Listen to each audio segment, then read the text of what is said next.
Actually, I'm letting the speakers introduce themselves. But that's only because they have lengthy lists of achievement, and I don't want to sort of miss out anything. Also, at the end of the evening, if you know of any other events that are sort of related to women in business, feel free to sort of promote them as well. But otherwise, I'll kick off the evening by getting Dr. Sonia Mazey to introduce herself and then the rest of the panel. Okay, thank you very much, Sonia. Well, good evening, everyone. I'd like to welcome everybody here this evening on behalf of the Potluck Society, I believe, and also the university. I would also like to thank our speakers for coming out and giving up their time this evening.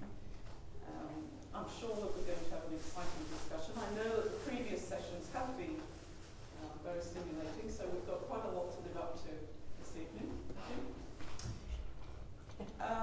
I'm going to ask the speakers to introduce themselves in just a moment, but I'd like to kick off with my perhaps using my prerogative as chair by just introducing myself very briefly.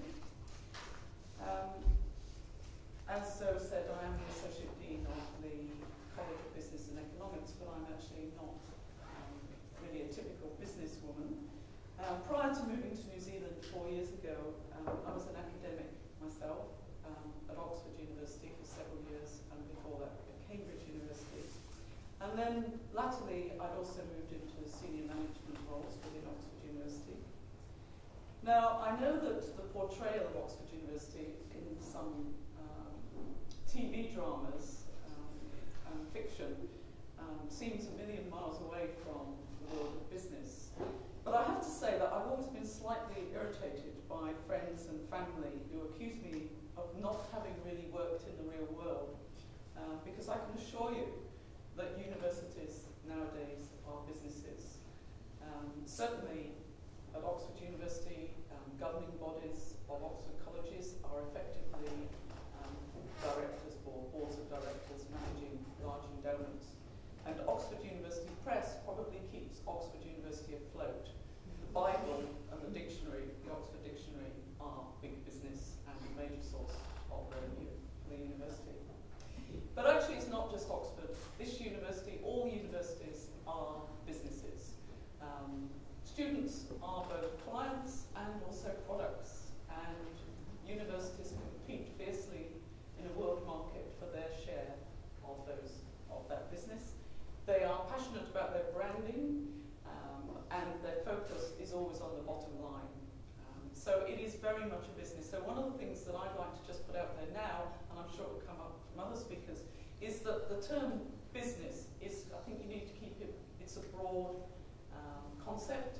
It's not just those companies listed on the AIESEC, or a lot of organisations are in the world of business. So the real world is quite big.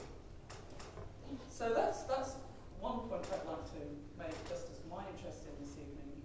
And the other thing that goes with that is that my personal experience is that the challenges that women face working in universities and other organisations are just the same as those working in what we might call more typical businesses. So I think that, there'll be a lot of common themes, notwithstanding all of our diverse backgrounds.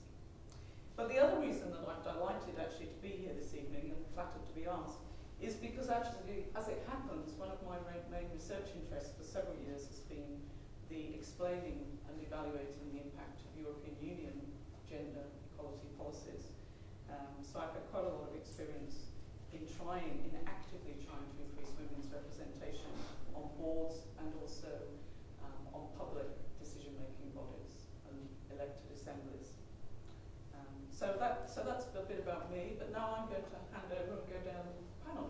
So hand over Althea, would you like to? Yes. Hi, good evening everyone. My name's Althea Carbon. I'm actually a law student in my final year doing my honours, and I'm currently the CEO of Entré. It's a student-run company based at the University of Canterbury, and our aim is to foster entrepreneurial spirit on campus, and we do this through running business competitions and workshops and seminars, things like that. I'm also, I was the president, and before that the vice president of another organisation called AIESEC. I was the leader for the Canterbury branch. It's the world's largest student organisation, and our aim with that is to develop youth into leaders. So I'm really excited to be on this panel. My kind of dream job would be to be the CEO of a multinational company, so I'm quite curious to see how I can do that. I'm Jo Foster. I am one half of a company called Love Your Small Business. The other half is Janine, who lives up in Marston in North Island. And at Love Your Small Business, we work with women entrepreneurs, and it's all about profit with purpose. So through our programs, we empower our clients to firstly get really clear on what their personal values and purpose and vision are, and then to craft that into a business strategy that sort of successfully helps them to achieve a profitable business and achieve the income they want, but without having to compromise on their personal health and values.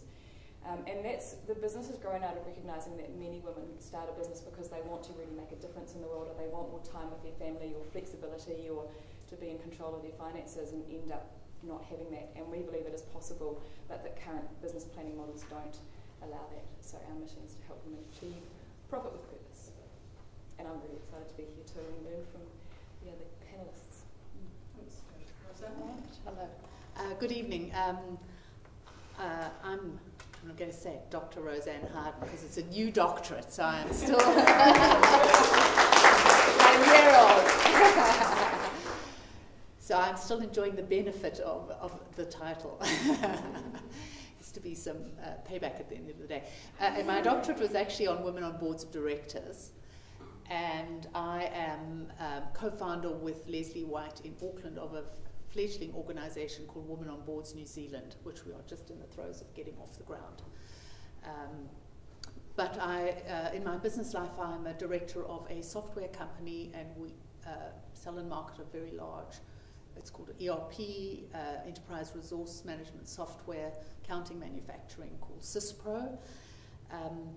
I have some interests in local body politics. I'm president of an organisation called Independent Citizens, and we've just announced our candidate in the forthcoming community board elections. So I'm involved in growing, particularly would like to see more women in politics and growing women in that area.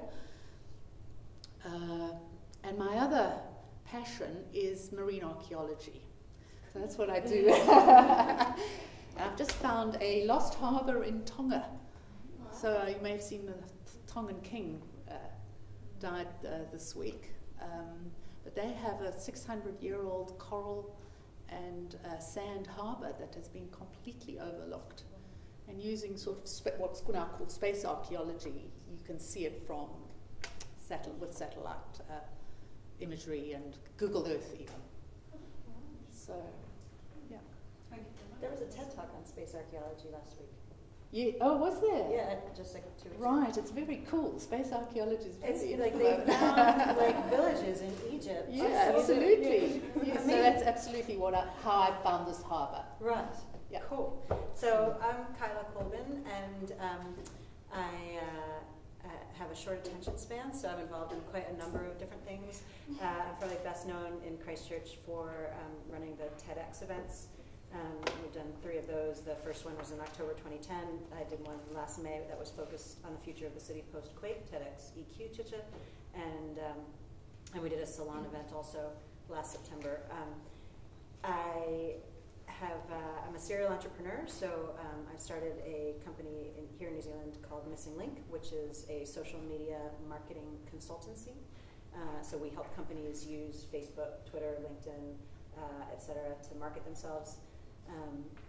I'm also the co-founder of a project management training company called Falcon, and I sit on the board of my mother's cooking school in New York, which has been going for 37 years, and it's a really wonderful organization. And I just have to tell you, my mom, she got her doctorate a few years ago, and not only did she spend like days like changing every reference to herself on the website to say doctorate, she sent me the picture of her in the whole getup receiving the thing, like shaking the president's hand.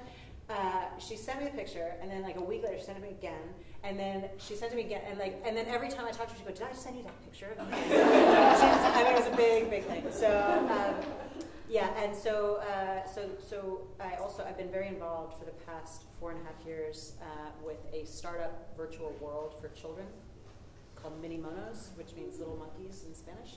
And about a month ago, I stepped down from my role with that organization because I am so stupidly excited about what's going on in Christchurch right now. And so I've just founded a nonprofit, which is not publicly known yet, so you guys are in on the ground floor here. I've just had a nonprofit with Sam Johnson and Vicky Buck and Sasha McMeeking called Ministry of Awesome, which is basically devoted to fostering awesome throughout Christchurch and then helping you guys with all your awesome ideas when you want to do something awesome and you don't know who to call or how to take the first step or whatever, but providing a system to help people just do whatever awesome things we want to do. And then I'm working on a couple of other initiatives in the city, but I'll leave it at that for now. Thank you very much. Lest it sound not believable. It's kind of hard to follow. I'm Leeann, General Manager at the Canterbury Chamber of Commerce, and great to be here, and thank you very much for the opportunity to come along and share some of my experiences. I've been with the Canterbury Employees Chamber of Commerce for about 14 years, although I always sort of preface that by saying I've also had 3 children along the way, so I've had a little bit of time off here and there. And I've been involved in a number of different roles within the organisation and was appointed as General Manager about 2 years ago. So my background started off in the world working for an exporting and importing company, and then did a brief stint in economic development with the Canterbury Development Corporation, and then moved into the Canterbury Employees Chamber of Commerce. So I sit on a couple of boards, the Champion Canterbury Awards, so Champion Canterbury Limited, hopefully you've all heard of those. We run the largest business awards in the country, and it's 10 years this year, so it's been going for a while. And also the regional partner, which is a very complex beast of government-funded initiatives around building business capability. I sit on the board of the Canterbury Regional Business Partnership Limited as well. Sit on numerous committees. We tend to get involved in lots of different things throughout the chamber. And I spend my time juggling between all those things and raising 3 children. Thank you very much. Well, thank you, members of the panel. And I did say we had a distinguished panel. It's quite clear that we've got an enormous wealth of expertise and initiative and talent in the room tonight. So, I think we're going to have a great discussion. Now, Zoe has given me some questions and some strict instructions here as to the kinds of how we're going to run it. And I think the most important thing is that it's informal, it's interactive, so we want this to be not presentations as such, but an opportunity to have a kind of more round table discussion. So please join in, ask questions, make comments, and as they come to you, don't think, I've got to sit here and listen, take notes, there might be questions afterwards. But it's a discussion. But just actually to kick it off, I've got some general questions, and this may be rather obvious to some of us, I don't know, but I've got the question, why is it important we encourage more women to lead in the business world? And I think though what lies behind this question is not just so that we can rehearse the fact that women are underrepresented in senior positions. Certainly in universities they are. Women professors are a very small number of Sonia. I don't have the exact figure, and people thought, well, if I say something it would be wrong, but I think it's probably less than 10% here. And I think we've got some data here on boards as well, New Zealand companies. But I think it's also trying to tease out those issues of what are we missing, what are we losing, and what's the opportunity cost of not having more women in senior positions. So I'd just like to invite members of the panel, if they could, to kick off and give us their thoughts on that and start off the discussion. I mean, why are you doing this for? Well, I have to say, I actually really struggled. I struggle with this whole question. I struggle with the idea of soliciting women in particular to be on boards. I know that's probably not a politically correct thing to say in this group of all places. I don't know. I've just been actually recently really exploring how I feel about all this, because the other day I had written I'd been writing down people that I came across that I was thinking, oh, I'd love to bring this person to Christchurch to speak at 10X, and oh, this person's doing something really cool, and oh, this person would be great to have that voice here. And I showed this initial list that was just kind of, some initial ideas, had about 9 or 10 people on it, to my friend Liz, and she goes, where are the women? And not only were there no women on the list, I hadn't even noticed that there were no women on the list. And then I felt terrible that I hadn't noticed. So then I felt really defensive that I had. So then I started questioning. Okay, well, why aren't there women on that list? Is it just because they're underrepresented? Is it because I am sexist and I'm unaware of how sexist I am? Is it because as a heterosexual female, I'm more drawn to men, and therefore the men become more interesting? I mean, I don't know.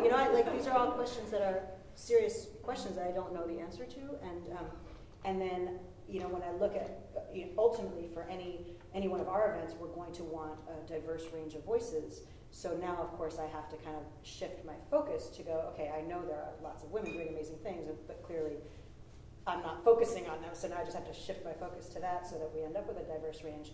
But it's a little disturbing to me about myself that has to be a conscious shift. I'd sum it up in 2 words why women are important, and some of that's come out of my experience as a South African, and those 2 words are equity and justice.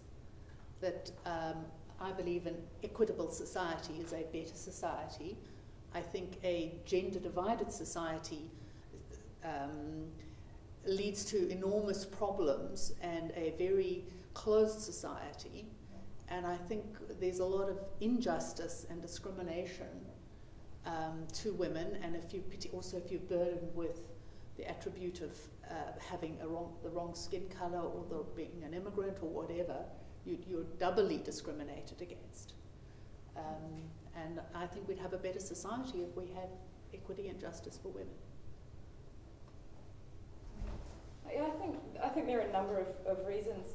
In terms of bringing more women into business, I think that women offer a different value from men, and that a lot of women are really socially focused and have a real focus on not just being in business to build profit or to be successful. And I'm not saying that that's why all men are in business by any means, but I think that in general women have a real focus and passion for also, in addition to that, making a difference and looking at the broader picture in society. And so I think that's a really important reason to empower more women to be leaders in business. For me, I think that businesses make just as much impact on everyday lives, just as much as, say, people in government.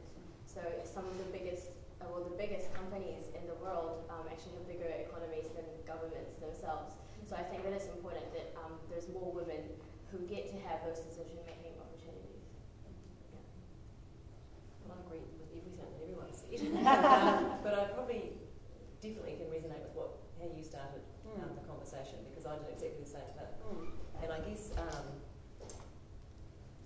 it's a really tricky one to answer, but for me, women bring a whole set of different qualities to leadership or boards, and it's just the difference between men and women, and it doesn't necessarily mean that one sex is better than the other, but they just have different qualities. The men are from Mars and the women from Venus. I mean, and it's so obvious in every facet of life. So I think having that balance gives you a whole different skill set, and I think it's really important to have both for that reason as well as all the other reasons. I think you get quite a different mix around the board table. The one thing that doesn't sit that comfortably with me is often when you start these conversations, it tends to be, well, women are so much better than men because of, and it's not about that. And I think that's something that is a bit of a negative associated with this whole discussion around equity and gender balance and all those sorts of things, because it always tends to go back to that. And that's why I think people shy away from it.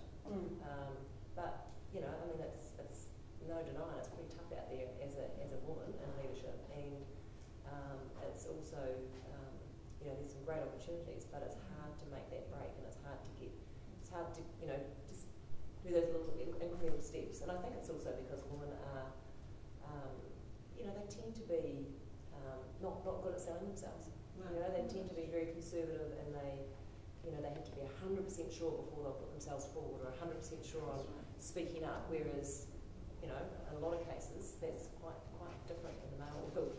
So that actually came up in our first panel that we spoke about, the idea of promotions and how women will often not put themselves up for it because there's like a, whether it's just from their previous experience or there's just like a societal kind of tendency to not imbue them with the same confidence in that kind of situation. But we had a few like anecdotal, we had some stories and like some evidence that, you know, shows that women just don't put themselves up for the promotions as much, and like, you know, so that is one of the reasons why they're like underrepresented. I mean, obviously there's a whole heap of reasons, but that like that link between you know, like younger women or women, like getting them the confidence to realise that they are able to go into those positions, and I think that's like really important that you can strive to be in those top roles and give it a go. Yeah. I mean, the other thing that research that's been done by the EU shows is that companies tend to be more profitable if you can take out the other variables and the other noise and just focus on that actually successful companies, and some companies are increasingly recognising that having a diverse board and women on the board actually pays off in terms of your bottom line in lots of ways, because they bring something else, they bring new marketing ideas, they bring different, so you can reach wider bases. And some, you know, certainly a lot of Swedish companies are very much into mainstreaming in their companies at all levels for that very reason. Which makes sense to me, coupled with what Althea and what what Leeann just said as well, because to me what really resonates is this idea that of having women, because it gives you different perspectives. Like, I obviously had a huge blind spot there that I didn't know, because you can't perceive what you can't perceive, so I didn't know that I had it. And by having women on boards or in leadership positions, it just expands the perspectives of, you know, what that decision-making body has access to in conducting its business. Yeah. So, given that the current data is quite dismal, and I've got some figures here, well, perhaps I won't name and shame. But, so, was it women on boards in New Zealand? Pumpkin Patch have 2. Michael Hill International has 1. Fisher Michael Appliances 1. Restaurant Burns 1. Auckland Airport 1. Briscoe Group 1. So, this is presumably the token woman who's been put on here. And then there are some who've got none. Would the panel, what are your views on quotas? I don't think there should be quotas at all. I think you need to select a board based on what what's best for the business, and that's, you know, skill sets and everything else. But it's interesting, you know, I was just thinking when you were reading some of those out, like Briscoe's, for example, and this might come across as definitely the wrong thing to say, but I'll say it anyway. But, you know, and most people that make the decisions when they go into something like Briscoe's, and Pumpkin Patch, and you've got one female on your board, you know, it doesn't add up. Actually, the worst example is my daughter-in-law got a job at a home help sort of place that does hospital and home help all through New Zealand. I'm pretty sure that almost 100% of their employees would be women. Yeah. There are no women on board. Yeah, I think how can they possibly relate to their workers? And that's not a quota problem, that's, as you say, a business problem. That's a problem of going, we're actually, it's like, you know, me going into business, I don't know, to provide car parts or something. Like, it's just, if it's so foreign to your experience, it's harder to connect with your customer. I would have a sense that having quotas has the potential to have the opposite impact, and you end up with some token women who just don't have the skills, and it just is really negative. It could be mediocre. I've naturally been following this whole question of quotas, and my actual research around director networks supports, I think, quotas if you want to achieve equity, because what I think you see in director networks is a balance, sort of 80-20. That sort of seems to be the level of diversity that we're comfortable with. If it gets to be anything more than about 20%, it starts becoming really threatening. So if you want to say 60-40, which is what Norway have legislated, you probably do need quotas, not only to get it in place, but then to maintain it, because I think you will tend to drift. Either the thing will turn over and you'll have all women, such as the teaching profession now has, from being all male at one point in time. We might start seeing law perhaps turning into an all-female profession, or medicine turning into... Absolutely.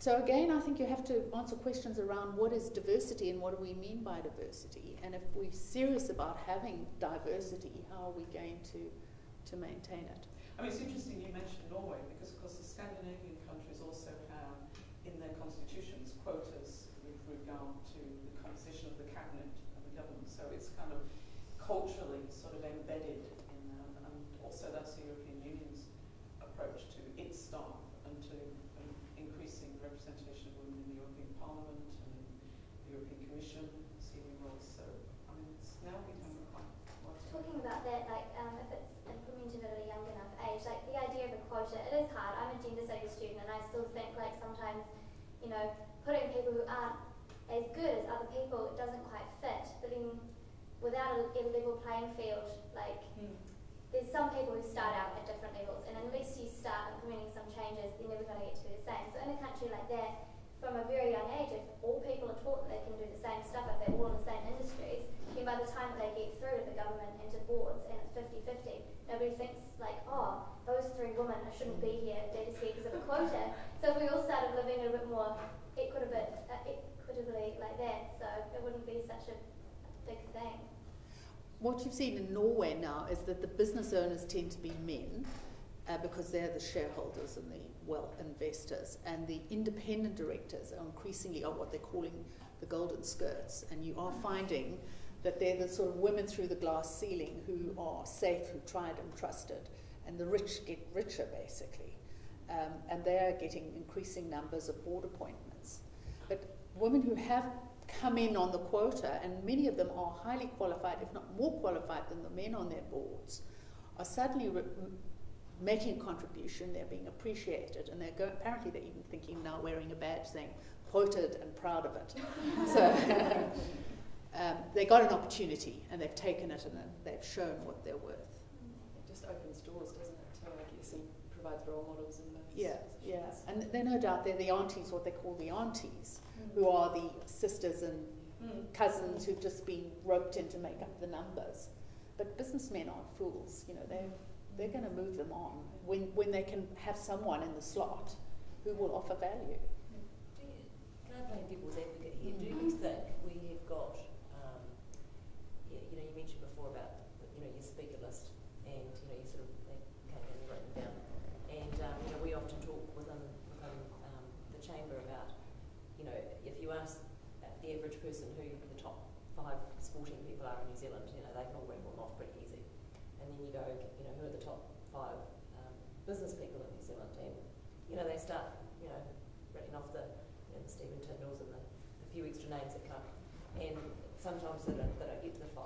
And then you start thinking, who are the top women in business in New Zealand? And it starts becoming very hard. Have we got a level of enough women in strong leadership positions with the right skill set to fill those quotas? I mean, you don't need a lot of directors. We probably need about 500 women. Yeah. Don't tell me there aren't 500 women in this country who couldn't do that job. Yeah.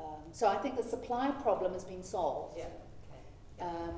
It's the other end, it's the demand end that we need to work on. So is it the male-dominated boards that are saying, oh no women on boards, or is it the women who are not putting themselves forward for the boards, or is it a combination of both? It's probably both, I would say.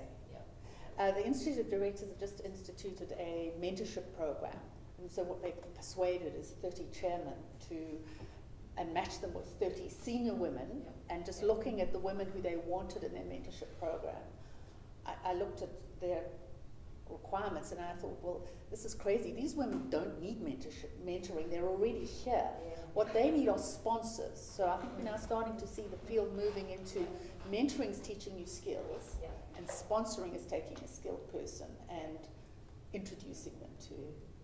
Well, that leads us nicely, I think, into our second set of questions, really.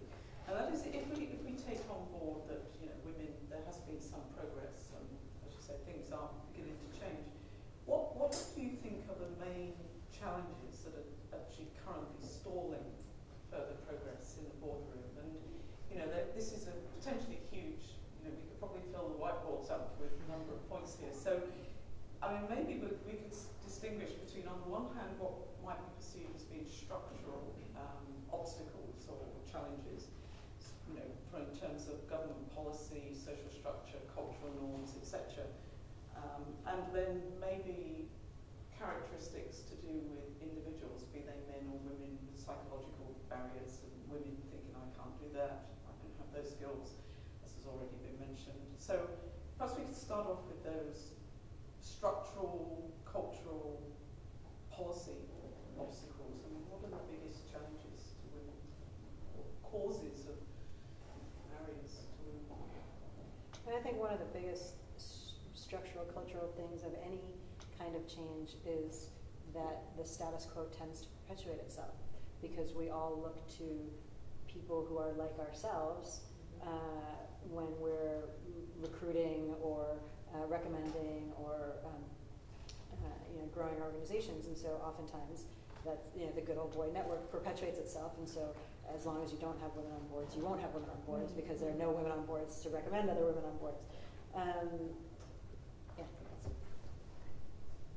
That summed up quite nicely in the misrepresentation, which was like quite a well-known documentary and like a movement now. Like, you can't be what you can't see, and if there's no women in like the leadership roles to be the role models and stuff, like, and like you said, no one to kind of be the someone saying, oh, I recommend this person, then, you know, you've got a bit of a problem. But luckily we've got women like you. We can see you. Now, Leeann, you mentioned that in between doing 102 other things, you also had 3 children, and you know, the one, you know, I've only got 2, but one of the things that I found personally quite hard is juggling childcare and family commitments to the expectation that the woman is usually the mother, not always, but parental leave policies are often become an issue or an excuse. I mean, that's a reality for, I think, and not just people that have children. Or family Yeah, carers. family, yeah, absolutely. You know, our elderly parents that they look after, or whatever it might be. But I mean, I'm very fortunate that where I work, I have an amazing boss who has, for a long time, sort of almost led the way in terms of family-friendly workplaces and flexibility. And our staff's in the audience here who can probably maybe agree with me. And he doesn't just say it; he actually really genuinely means it. And so, and I have to say, I probably wouldn't be working there if I didn't have that. However, in saying all that, you know, often when you are looking at different board opportunities and things like that, board meetings are generally after hours. And you know, I work a long day, and you know, I guess I can get someone else to look after the children and things like that, but actually I want to see them. You know, I don't think I'm a mum that never see my children, so that's a real juggle, and there's always that tension between, you know, yes, I want to, you know, grow my career and be involved and you know, make a contribution and those sorts of things, but I also want to raise my family and be a good mum and all those sorts of things, and I don't have the answer to that, I'm afraid. So I just spend my whole life, I just spend my whole life juggling, and so, you know, some weeks, you know, work really well, and other weeks, like this week, are a disaster. Just takes one kid to be ill. Yeah. So, but I think there is a general, well, maybe I'm just too honest for my own good, but I used to, my oldest daughter's 12, and I remember very clearly when I first had her and I went back to work, I used to, you know, almost make excuses, and I never used to say, I'm sorry, I can't come to that meeting, or I can't do this because I have to be at home with my child. And, you know, now, I was just saying to someone before, I mean, I generally don't work in the office on a Friday, and I say to people, no, it's my family first Friday. You know, that's what I do. And I work on Friday, but my family comes first. And, you know, that doesn't always work. You know, sometimes, of course, I have to be in the office on a Friday, but I don't make excuses for that anymore, and generally people are quite accepting of that. And so I think that's more about being upfront and actually really, you know, not trying to hide the fact that we're juggling children or we're juggling things in the home or whatever, because that's a reality. And the more we hide it, the more people then, don't accept it, and we feel. You're absolutely right. Women on the whole never, because you don't want to be seen as being unreliable, so you don't want to do it. Whereas I've got male colleagues who will say, "Oh, I can't come to that meeting because I've got to look after the children," and he goes, "Gosh, that's really good." That's really good. That's really good. How many? So when I said that I was going to say, woman, men. But I often hear my husband and he says, that report thing doesn't come out, and but he, sometimes he'll say, "Oh, no, I've got to babysit tonight." Babysit your children. So I think that's something we've come across too, is that business plans typically don't allow women or men to really place priority and value on things outside the business. So when you're sort of writing your business plan, it's all focused on the work and the profit and the way you want to work, and it doesn't allow you to get really clear and conscious about the other things outside of work. And so when the structure's not in place and you haven't prioritised it, it's impossible to make it happen. And I think it's coupled with the fact that women can struggle to sort of make that really important. So not so much in terms of boards, I have less experience around that, but certainly in terms of business. I mean, it's interesting because in the European Union there was quite advanced equal pay policies, if you want. Not that we haven't got equal pay, but there was legislation in place, and women's rights in the workplace, but they're all linked to the workplace. I mean, that's one of the problems, and so childcare and caring was outside, because there's kind of policy hinterland, and it was just not encapsulated in the legislation until in the early 90s, when the European Union realised that there was a labour shortage within the European Union, that there was a workforce shortage, and so they wanted women in the workforce. And then suddenly childcare became an urgent priority. So suddenly there's targets set for countries governments to fund childcare, but it was not motivated by a concern to provide childcare per se. It was to actually free up women for the labour market, which is it's reverse here. It's trying to get them to work more. Yeah, and that's quite a debate in Sweden, because in Sweden women are expected to participate fully in the labour force, and a lot of women are saying, well, actually, I don't necessarily want to participate fully, but the whole system is geared up to women. Can I give you my radical solution? I think we've got very long, because we're all living longer, we're having now a much longer and more extended work life. So I think around the time you start your family, both mum and dad should both leave the workforce for 15 years, raise the children together, and so have a sort of golden 15 years with your children, because by the time they're 15... Too much quality time. Because by the time they're 15, they probably don't want to be with you anyway, so you go back to work, and you've got another 30 years ahead of you. And one of the problems, I think, is that men stay in the workforce and so get that extra experience. And I've seen it I did a dump of all the directorships of the accredited directors who are accredited by the Institute of Directors. And I compared the accreditation board, which were 23 sort of elite men versus 94 general accredited directors. And their maximum directorships over a lifetime, and this is public information, was 197. So some man out there had been on 197 boards, probably little ones or subsidiary boards, but nevertheless was a massive amount of experience. The 3 women on the accreditation board, between them had 25 boards. So that was that sort of level of experience that women were being forced to compete with. But again, I would argue that you don't need to do something 100 times to know how to do it. But the interesting thing is too, and I can't help thinking that the difference between a woman on a board and what they bring versus a man on a board. I know when I go to meetings and things, I like to give as much as I can, and I normally come away with a whole bunch of things to do. And so it takes me a long time to participate in those sorts of things. Whereas often, and you see this in meetings and everything, you know, you have a meeting and often the men come up with these great ideas and everything, and then they walk away and they're gone. And that's it, that's their contribution over.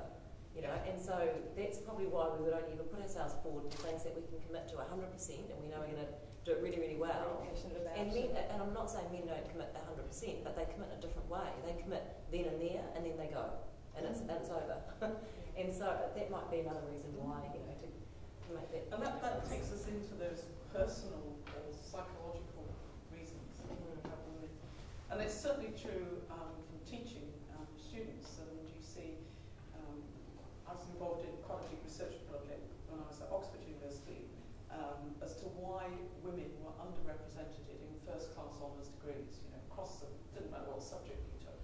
Women, males get more first-class degrees and more third-class honours degrees, whereas the women are all bunched in the upper second-class honours. You know, so they're just not tipping over into those first-class. So we did a lot of research into why this might be, and it's a combination of all sorts of factors, but a very important factor is that women, they do an awful lot of reading and preparation for their essays and their assignments and their exam answers, but they then sit on the fence. They sort of say, well, on the one hand, and I've got all this evidence here I'm going to marshal, I've done lots of reading, but then on the other hand, and therefore in conclusion we can see that this is really a complicated issue and it's not easy. Whereas men chance their arm, they haven't read very much, but they come in and they write this fantastic, really punchy argument. Yeah. It's got a strong argument, and the examiners say, God, it's really good, and it's a similar thing in a way. Yeah, it is. Yeah. Is the examiner a male or a female? Oh, usually male. And they've done that test too on handwriting. A blind have submitted exactly the same exam answer, but changing the handwriting. And when men see round, handwriting, neat handwriting, they think it's marked down. There's similar studies to do with actual men versus women's names, like social psych majors, so social psychological research into submitting CVs and the yes versus no pile. You can submit the exact same CV with Stephen versus Sandra, and the majority of the Sandras, despite their massive qualifications, will be overlooked in terms of the Stephen. So there's the handwriting, the name, there's a lot of subtle biases that they might not even be aware of. But there are tons of biases that aren't just gender biases, and this is also where one of the challenges with quotas comes in. It's okay, well, we've got biases against our race, we've got biases against the accents that we hear, we've got biases against foreigners, etc. And if we quota to adjust for all those biases, we've got biases against attractiveness, we've got biases. It's a serious, significant, well-proven bias, that the attractiveness bias. So, and I guess I see you got a question, so I'll get to you in just 1 second, but I just want to respond to 2 things that you said. One was about feeling guilty, and the other one was about taking on the work at the meetings. And I think those 2 issues they're not exclusive to women, but they are issues that stand in the way of anyone taking a true leadership role, which is that owning your space and your actions in the world, and the ability to say no to things and to not take on things that don't belong to you, and to delegate them to others. I mean, those are 2 qualities that are essential to kind of any leader, male or female. So, but I do think though that, in my experience, women tend to be less effective at delegating because they like to have control over things, and so they also tend to have high standards in some things, and maybe it's just people that I've worked with, but I do tend to find that that's quite a common trait that comes through in some areas. So you have Sorry, I have a question for you, Althea. I did talk to you at the law group meeting. You were going to Entré. Yes, that's right. I was just wondering, from your experience last summer, considering it's such a hierarchical position, you go to a senior partner, and it's often based on merit and experience. Did you find that maybe some women there had trouble with that, considering they had to take time out, or even just a year to have a kid? Was their progress with the firm affected by that? Do you think there are fewer women partners, or? Yeah. So basically, she's asking me because I'm working for Chairperson next year. It's a law firm, and I definitely saw there's definitely not as many women partners. And I actually asked one of the women partners, I asked why, because there's so many law graduates are actually more female graduates than men, yet when you get to the top, it's only the men there. And it was quite interesting. She said that some women don't want to be at the top, and that some women don't, some women choose to not take on that extra workload that being in a partner that entails. And I think it just kind of reflects the fact that, in businesses, the structure around it doesn't really support like women's lifestyle in a way. Yeah. But then also the question I have is that why is it only women that's expected to kind of give up our employment just because when we're having children? Right now I'm just thinking, why is it just me that has to take time off if I have a husband or whatever? Why can't he also take time off to take care of the children? Apart from the actual biological kind exactly. carrying a baby, family, why can't it be equal expectation? But you can, that's a choice. Yeah, it is, but it feels like it's still more the women's, I don't know, it's like the social norm is still stay-at-home mom rather than stay-at-home dad. Leeann, how long did you take off after you did? I took 6 months off my first daughter, 12 months with my second, and 6 with my third. Yeah. But I started work when I have to say, 12 months, I was going to do crazy. And I love my children to bits, and I personally, I've been a stay-at-home mum for me is a whole lot harder than being a working mum. It just doesn't work for me. I'm a much better mum, and I spend good quality time with my children when I'm at home. Whereas, and everyone is different, and working in the home is really hard. You almost answered it. What was the response that you got from other women when you shared that you only took 6 months off, and that what do you only 6? Oh my god. Yeah. No, 6 is a long time.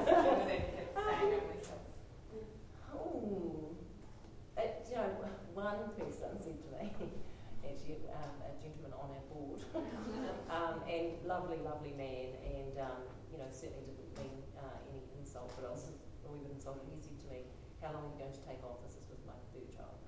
And how long are you going to take off work? And I said, probably 6 months. I'll probably start doing some work from home around 3 months, but 6 months. And he goes, do you think you're wrong with your baby? So after I stabbed him in the eye with a pen, I said, yes, I think I should. But so generally people are pretty good. You always get people that will make judgment calls and give their opinions when you're not necessarily wanted, but it's just part of being a parent, I think. Everyone always judges you on things. Whatever you do is wrong. Yes, pretty much. Well, but I think there is kind of a newer thing about that there's now greater social acceptance for being a stay-at-home mom than I think there was maybe a decade ago, which is also a great thing, because we had this thing like, we need more women in business and more women juggle or have to be super mom or have to do everything, and that women who want to stay home can. It's kind of the choice. People say we're in like a post-feminist society, which I would kind of agree with, but the idea is that there was no other option. You were a stay-at-home mum, and then there was the option, and now it's kind of like going back from a lot of people moving into kind of work, kind of saying, well, actually, now I have the option, I can choose. So that's what's quite awesome. Thanks, feminism. Someone down there started to say something. Oh yeah, I was just going to say, I do think that a big barrier still for women in terms of business and boards and things is self-confidence and fear of what others will think. And I just think that we spend so much time second-guessing what other people will think when we do this or that it can be really prohibitive. I think that is true. And often a lot of the skills that women have through parenting and multitasking and all those things, they're not acknowledged in the public sphere. These are in the kind of private sphere of one's life. Everyone's very competent, and then I'm isolated and think, well, I couldn't do that. And then I think, well, that's not so much different to doing it in this sphere over here. Absolutely, I think the skills that you pick up. I often say, close your ears, Lord. The things that I've learned about raising children, I use in the workplace all the time, and that's a bit scary, but I do, and it's. At least I'll go to count to 3. Okay, you can go to time out. This is not a negotiation.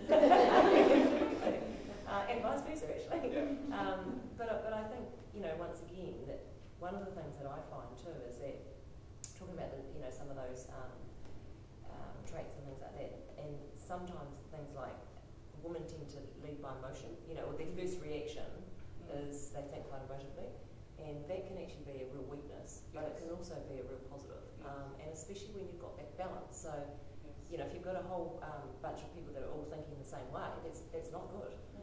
But if you've got that balance in a broad environment, that's really, really powerful. I think just speaking personally, I think I'm slightly conflict averse, and and that so in terms of it's not an emotional response, but whereas I think a lot of men are much more confident and much happier in that conflictual. Really? I totally disagree. I'm sorry. I feel like we're making, first of all, huge generalizations about men and women that I don't. You're probably right. That there are plenty of examples that don't fit that description. But the other thing is that there are so many men who second guess themselves all the time, who are totally not confident, who maybe cover it differently, or just go, well, that's not going to stop me from going ahead and doing it. Everyone I know is insecure in the whole world. There's nobody who's not going, oh man, I should have done that differently, I should have said this differently, or I could have been, smarter, or whatever. I'm sure Bill Gates is up there like, if I had done the iPod, I could have. But it's like we have this sense that like somebody else has it figured out. And I was just at this lunch the other day, and someone said, we were passing quotes around, and someone said the greatest mistake I ever made was thinking other people ruled the world, which is an awesome one because it's so powerful. It's powerfully true. But then I said, well, the greatest mistake I ever made was not realizing that everyone else is also making it up as they go along. And that's the case, is that we're all making it up as we go along, and we're all insecure, and none of us know what we're doing because it's all new to all of us every day. But even if, I agree with what you're saying, but even if women and men do still struggle with that confidence, you also just said that maybe men just get on and do it anyway. Yeah, so maybe that's the lesson we can learn. Yeah. Is that, like we're going, oh, well, men are more secure. Well, then we're stuck, because if they are actually more secure, there's not a whole lot we can do about it. Yeah. But if we go, men are insecure, but they're just going ahead and doing it, then maybe we can just go ahead and do it. It doesn't matter if we're insecure. We're dealing with some seriously socially reinforced things from right when you find out if you're a boy or a girl, like right when they're born. There's things that are kind of drilled into you, like the idea of not liking conflict and being a people pleaser, not being able to say no, not being able to delegate. There's a lot of things that on the surface it would be great to say, yes, I need to be more confident in this situation, I need to do this, but there is still a lot of gender roles that are instilled in us from a very young age that I guess, like, you're right, we need to kind of just maybe stand up and say, yeah, I'll give it a go anyway, but it's kind of like going against our teaching, so I guess we've got to try and make that step and overcome the kind of social roles that are ascribed to us and drilled into us from day one. On that note, the man wants to say something. I've got this kind of, after this, staying on this topic, I've got a tiny theory of why there's a generalization of women tend to be insecure and not jump into things. And I think it's because culturally, from what we're raised, there's a lot more pressure for women to succeed. I can tell you for a fact that I come from a background of not a lot of discipline. I could do whatever I want as a child, which explains why my childhood consists of all my hobbies lasting only a year. But because of that, it's kind of like there's no fear of me jumping into things and making mistakes. Whereas a lot of my female friends are constantly trying to make things 100% perfect. I have so many A+ students, whereas I'm just like B, average, C. But I mean, because of that, I don't mind jumping into things. Like, for example, jumping into a discussion panel. There are two other men here. I'm very proud of the three of you. So there are two other men on this. So what do other men in the audience think? Yeah. One's my dad over there. Clearly raised him well though. Any advance on any comment? Just on that though, there has actually been some research just looking at comparing the approach that both men and women take in terms of trying to get like a really high-paying job or like a CEO role. And despite taking the exact same approaches, women are still sort of getting fewer of those jobs. And so it's, I mean, to a certain extent, yeah, it is that, you know, we could, I mean, there has been research that also says that we could, you know, reach out a bit more and sometimes just dive in. But I think there is also, yeah, as you said, like a cultural, societal barrier still there that is quite invisible, and so it's kind of hard to tackle it now because it's not, you know, it's kind of bad for people to be overtly sexist or racist or whatever. But I think there might be some, just to acknowledge it even might be helpful, yeah. It's kind of like one of my strong beliefs is that a lot of our conflicts today, especially, is mainly culturally based, even between genders. So when I try to argue about feminism, I try to talk about two groups as a different culture, especially when it comes to arguments. There's a lot less of a heated argument if we can understand both sides of how each person's coming from. You are very right that you can't generalise. It's really hard to get away from this generalisation, but you kind of got to look at averages and generalisations if you're going to make a change at the same time. Yeah, just to add to his comment about the females' kind of reluctance to dive in and have a go, is kind of reflective in programming as well. Like in technology, where I come from, only a handful of women you'll see of, you know, when you take a classroom of 200, there's only 5, 10 girls. And some of the research says that programming needs, you know, you do that because the reality is you can never know everything in programming because it's such a fast growing field. So you need to kind of know where to get things at and have a go, and if it doesn't work, try another path and all that. But there are research studies that shows that girls are a bit reluctant to do that. They want to be certain of the outcome and so on. So that, you know, that has other complications. It might be the societal, you know, our upbringing and all that, but it has quite different implications when it comes to, you know, learning different fields and so on. And one other question to the panel, I was wondering about the likability factor. As you become more and more accomplished, did you find that your likability factor was affected in a way? Because there was a study, I think done by Harvard Business School, where they gave a story, a true story about somebody being a very accomplished person. So it was something, what she was saying, so it was written as Stephen doing that and all that. So it was given to somebody, a group of students to critique. And then they changed only one thing, they changed Stephen to Sandra and gave the exact one. And what they found out was Stephen was more liked than Sandra, the same accomplishments. Although what they value in a leader and in business and like in success might be one thing, for a woman, like the same study showed that like it kind of contrasts for women because women are expected to be X and what they want in success is Y, and if a woman shows kind of Y, she goes down in X, like so to show the same level of success and kind of excel in a leadership role requires the crossover, and then she loses out likability, which means that often they don't choose her for that reason. It's quite fraught. Do you know, I think it's about likability though. I work as a business mentor, and actually you need to be tough.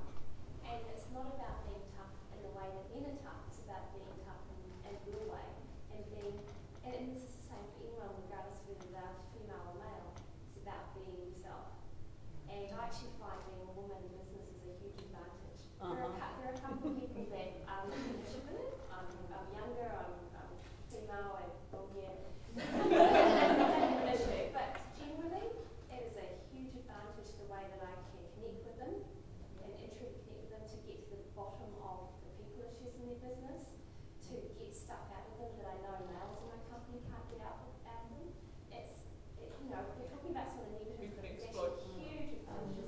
It's a good And I think some of that is what he's saying is it's so true, because I think sometimes this question, who's putting out the wall, is it society or is it you personally? Because whatever your projecting and the way you're interacting and whether you're operating as a business person, whether you're a male or female, it's about what you're doing, how you're going about it, what you're achieving, and sure there might be some perceptions out there that you are then hitting against. But if your own wall is not up, then it's one less barrier to get through. And what I was just going to touch on before was just this whole debate. You know, it's definitely got a push and a pull component in the sense of, sure, I think, you know, if we're going to make the generalisations, you know, women could be more forward and try to go forward in these types of roles. But, you know, in saying that, part of me coming tonight was kind of like, well, how do I actually, you know, go about that? Are there courses, or what can I actually do to make myself more valued, so that if I do put myself forward for a position that, you know, I've got the right credentials, I've got what they're looking for. But, you know, a lot of that is that, okay, there is still we want to then have a view that we want to draw people into board, so there's that kind of pull side of it. And sure, that might be something that we want to have done, but the reality is that there is still a perception that women are mothers, like, you know, that is going to happen and continue to happen. And so when I was in recruitment, I had a female that I was recruiting a position for, and she specifically asked not for a female, because her perception was that, you know, if she's at this age and of the skill set and she's a mother, her priorities will be elsewhere, and it's really unfortunate because she missed out on really good candidates. But that was just her perception of a woman and a mother, and she didn't see how someone could do both. So, you know, there is still that to overcome, which is really sad that, that's out there. But I think too, if someone can put themselves forward and the best thing from what they're actually achieving and the results and the way they deal with people and what they can offer, then I think that can break through, and it's a two-pronged approach.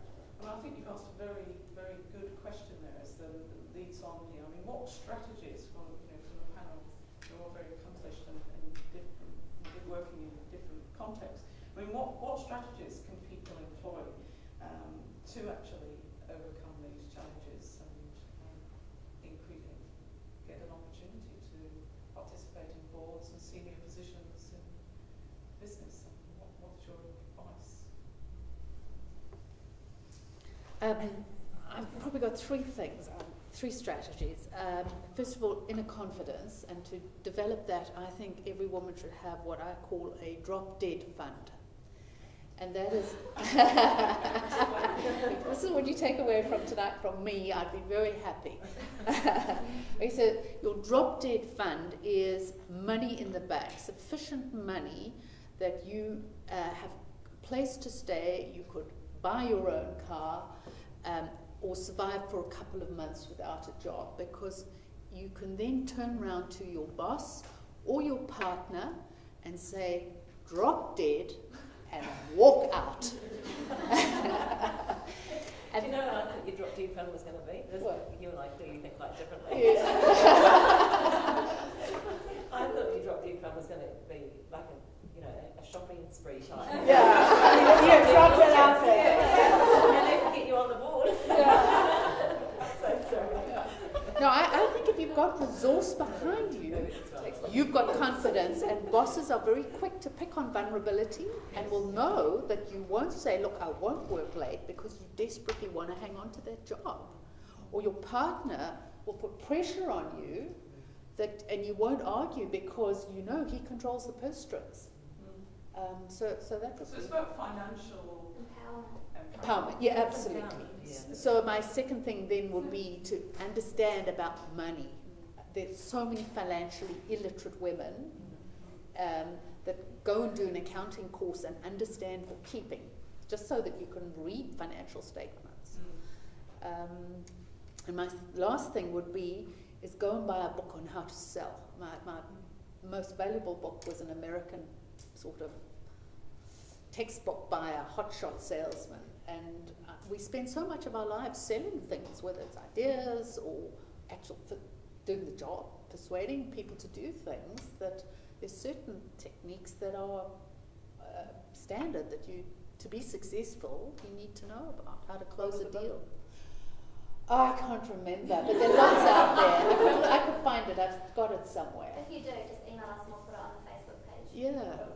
I completely agree with the 3 points that you said, but also picking up, I think, I work with a lot of small businesses on a day-to-day basis, and a lot of them, I say to them, even if you're not at the stage of having a defined board, have a small advisory board, have experts in the areas. Whilst I agree with what you're saying about the financials, I will never be an accountant, but I know what I can offer to the boards that I sit on in terms of my expertise in business development, HR and marketing. And I think it's having that inner belief. So someone like Lisa, who just mentioned about, how do I get onto them, really recognise your skills and go and approach some of those small businesses that need those advisory boards, because even if 9 times out of 10 it'll be a voluntary role, but the empowerment you get in yourself by adding value, and then when you've got that confidence of working with them, you'll sort of think, oh, now I've done it once, I can sort of work my way up to some of these other boards. And there are so many opportunities out there, especially in Christchurch at the moment, people that really would value the expertise you've got as a person in business and what you've achieved. You can share that with them. You can do it right away. I've got 2 things to say about this. One is what you guys were saying earlier, which I really appreciated about us putting up our own walls. And I think often we have this made-up idea about needing permission to do things. Althea, there are 2 ways you can become the CEO of a multinational. One is to get hired as one, and the other is to start your multinational. So, we do have this idea that we have to, even all this discussion about being a CEO or getting on a board, it's about winning approval from the people who currently hold the power, and I think we have an opportunity always to reframe that discussion and just go, we actually have power today without those people giving us approval. And the other thing is just to reinforce in perhaps a slightly different lens the Drop Dead Fund. One of my all-time favorite books, which I really, really strongly recommend, is a book called The 4 Agreements by Don Miguel Ruiz. It's not a business book. It's a philosophy book. It's a very short little book. And the 4 agreements are: be impeccable with your word, don't take anything personally, always do your best, and don't make assumptions. They sound very simple, but the book is worth reading. But one of the things that he says in the book is that we are always our own harshest critic, and that the exact level of the abuse that we will tolerate is the amount of abuse that we give ourselves. The second someone surpasses that level, we will walk, right? So the second that you say something to me that is worse than what I think about myself, then I go, well, that's just ridiculous, I'm out of here. Right?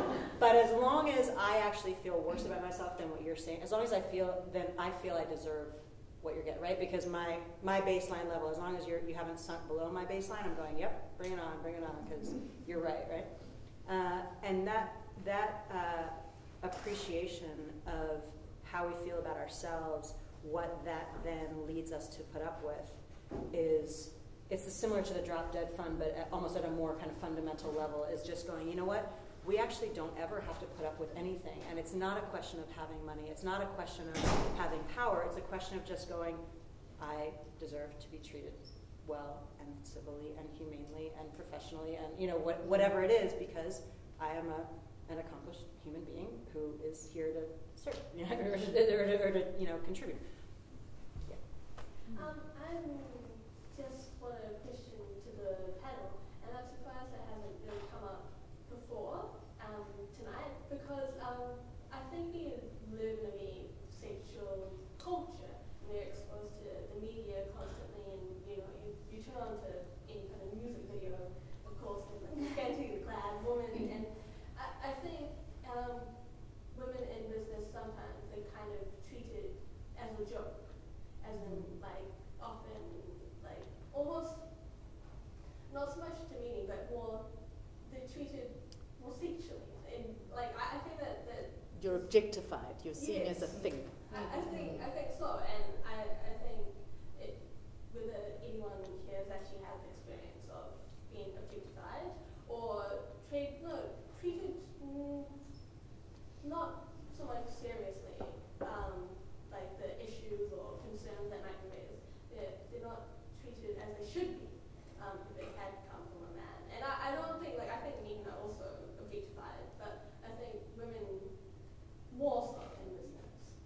I think it's young women. Yeah, because it has happened, or like your views on that. Gets better as you get older. Yeah, Althea, You've got to learn to live with harassment. I've seen these things about dress and demeanour and sexuality or sexual objects or.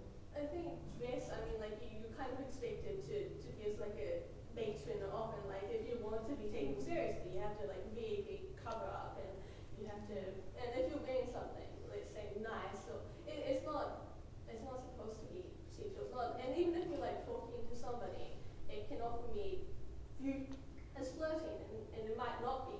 You might be talking about, let's say, the stock market, or something random, but it's not supposed to be flirting, but you're treated like that. If I could add on that, this representation talks about how, like when the run-up to the 2008 campaign where Obama became president, and obviously his main opponent in the Democratic race was Hillary Clinton, and it was this big thing because it was the first potential black president, the first potential female president, and they talk about how just Hillary Clinton herself is treated very interestingly, I could say, in the media, like they will put pictures like Hillary looks haggard, Hillary shows cleavage, Hillary, and it's like she's one of the top ranked like officials in American politics. She's a major player, and yet it's still seen as okay to comment on how she looks, what her haircut is, or whether she's showing cleavage.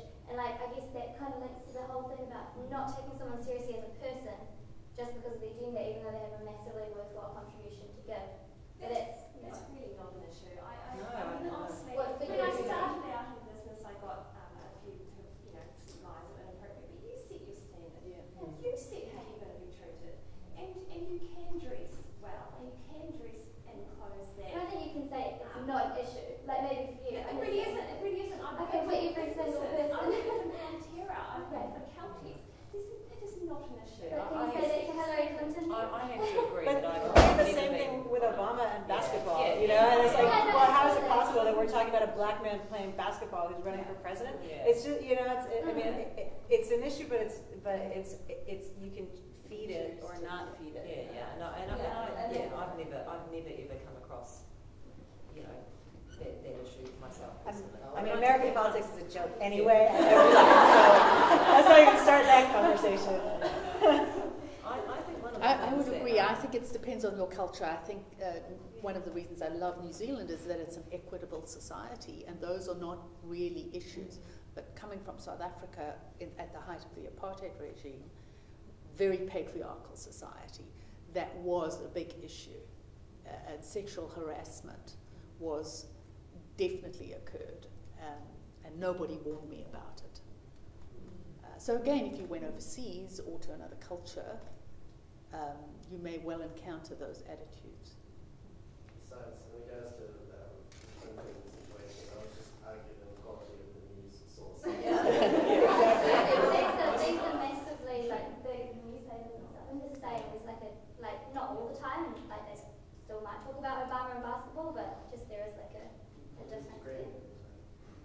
Can I just maybe add a comment to and I certainly agree with all the things that Drop Dead Fund, Rosanne's on Let's it. get back on you haven't given us that success. I think one of the other things that's really important is, and I think you've picked up on it before, is to actually be yourself.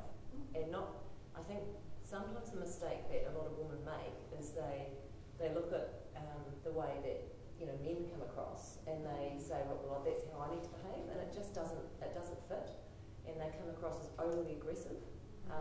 And I have to say, I've dealt with a lot of women, and one of the questions that I was sort of going to throw out to the panel, I guess, is that I've dealt with a lot of women in leadership positions that I don't enjoy dealing with because they're overly aggressive. They almost seem like they have to overcompensate for being a female by being really aggressive and really quite nasty. And also, it might come back to that likability thing. They tend to change. And I've worked with people who, worked with for a number of years and had a really good relationship. And I know for me personally, when I was appointed to general manager, the relationship changed. And unfortunately, it's often the other females that don't support you. And so I think it is about, sticking to your values, sticking to being honest and acting with integrity, and all those things are really, really important. And you will be selected for your merits. I mean, yes, it's a wee bit harder to make those breaks, and I think that's a fantastic suggestion in terms of looking at how you can get involved in an advisory capacity with companies as a step up to boards and things like that, and getting involved in different committee type structures, and start with the local school committee or the kindergarten committee or the sports club or whatever, and that gives you that experience and that confidence. So I think that's it. Can I just want to give the panel members an opportunity to keep telling us their tips. So Althea, I'd like to come to you. And what would your advice be? Yeah, my tip is actually the similar lines as Leeann and what you were talking about. I'm coming from a student perspective, and I think it's a lot of it. What you can do as an individual is addressing self-doubt. So I think it's about just getting out there and expanding your horizon. When I was in AIESEC, looking at our past leaders, the female ones, we've had female leaders in the past, but they've actually had to be pushed or they've had to be encouraged to be in that, whereas the men just kind of grabbed it. And when I was applying to be the CEO of Entré, I was up against 4 guys. And I applied because I still, I want to put myself out there, but at the same time I still was scared about whether I would get it or not. But it's just about getting out there and getting amongst it. And it's the same, I think there's lots of organizations here that female students can be involved in and start developing their leadership skills, so that this will give them the confidence hopefully later on to be on those boards, to be on those management positions later on down the track. So yeah, that will be my advice. Thanks. Sure. Very similar. The work we do with our clients is really grounded firstly in helping them really clarify their personal purpose and their personal values and their vision for their personal life. And sometimes people struggle with it because they sort of, it's a bit fluffy and airy-fairy. But what people really see is that once they begin to do that and then align their business with it, they're just so true to themselves. They question their own assumptions. They get really clear on why they're doing things and what drives their motivations and their behaviours. And one of the coolest things that people often experience is that once they get really clear on that and their vision and who they want to be working with in their business, clients just start coming out of the woodwork because it's just so genuine. And when these women are really speaking their truth, they just bring the right people. So they might not end up with the clients they thought they wanted to be working with, or you might not get on the board you thought you wanted to get on, but you may just end up with other opportunities that are really aligned. So yeah. Well, thanks. I think it's a very clear message coming through there about being yourself, self-empowerment, and confidence, and actually just taking the leap. Sometimes you might not get what you want, but if you keep trying. One last question. I was just going to, on what you were saying there, in Australian words, she talks about a wise heart, and she has her book on that. It's very good, and it does cover off a lot of what you're saying in terms of you can do business with heart, but you just do it wisely. So, like you're saying with integrity and all of that, and being yourself. And she's a very successful businesswoman, and she's still feminine, and but she's tough too. So, yeah. But one question I had for the panel was just touching on what I was talking about before about going on to boards and that type of thing. My sister-in-law did a course around becoming a board member. Is that something that is valued or is required, or would it be something that's recommended? What are your thoughts on that? I would say it's necessary, but it's not sufficient. You have to understand governance essentials, and so somewhere you've got to get that experience, whether you learn it through working in an NGO environment or charitable environment. Sure, but say if you run your own business yourself, so you run your own business, but you want to learn more about being on a board specifically, or what's involved, or what are people looking for, or I know there are courses that well, there's Helen over there who hasn't said a word all evening. I'd say it's absolutely crucial that you are able to show that you understand governance if you're applying, especially for the more high-profile directorships. And I just, we were caution about the advisory boards. That's fine if you don't have the financial background from an advisory board, but if you're on a full board of directors, you need to be able to read those financials. You don't want to end up at Her Majesty's prison. Institute of Directors do offer courses, there are others as well. There's an introductory 3-day course. We're just running a 10-week one as well for introduction, and then there's a 5-day comprehensive course as well. I can confirm that is good advice. I actually did a course on 5.2 finance for non-financial experts and a management accounting course, the MBA course, and it just opens up. It's like a new language. You just do it. So that's excellent advice. Well, I think we've run out of time now. I'd like to invite everyone. I think there are some niggles. Is that right? Some refreshments after stay on and carry on talking to our guests. But I would like us all to give them a good round of thanks.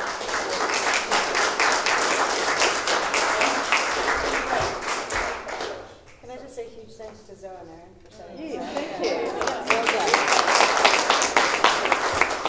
Before we end, is there anyone who wants to do a quick shout out about events coming up? I think someone who...